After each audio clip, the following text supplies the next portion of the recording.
Jeez, do these enemies never stop coming? Well, no, and that's the point. Today's topic is the wave game.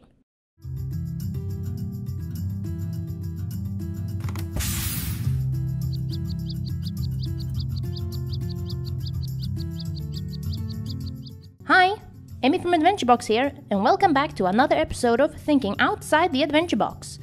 As I mentioned before, today we're talking about the wave game. No, I'm not talking about the games where you're racing on watercrafts, that's Wave Race. Do they even make those anymore? So what's that exactly? Well, some games are entirely built around, or have game modes built around the knowledge that enemies will keep spawning basically indefinitely. It's simply a test of endurance. Survive until time runs out. In some of these wave games, you won't be able to survive the onslaught forever. Enemies will keep spawning and you will eventually lose. The question in that case, rather than can you survive until time runs out, is for how long can you survive this onslaught of enemies? It's a test of endurance where you know the monsters will win in the end, but you're going down swinging.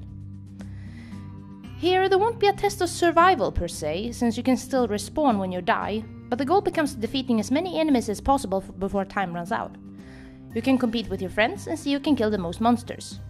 There's also nothing stopping you from sabotaging each other, I suppose, but that depends on the player, really. So, how can we create a wave game? It's easy, by using event triggers. If you don't know what those are, please check out our video on it. This is one way to do it. Start by placing out the number of enemies you wish each wave to have.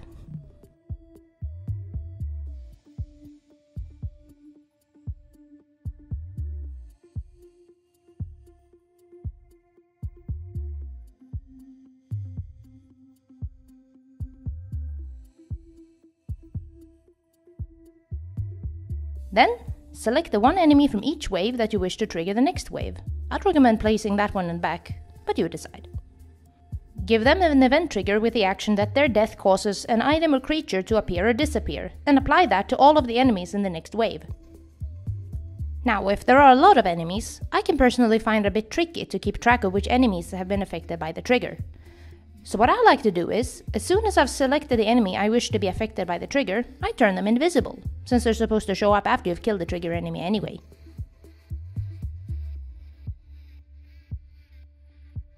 Repeat this process for as many waves as you want, and you're ready.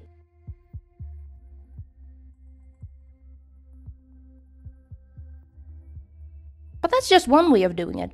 Maybe you instead want players to move from room to room with a door unlocking when the appropriate enemy is killed. Is there a prize at the end? You decide. There are numerous ways to create a wave game, so if this sounds like your cup of tea, then have at it and have fun. For any questions, please leave a comment on this video, send us an email or join our Discord server. The link is in the description below. Thank you for watching, and I'll see you next time.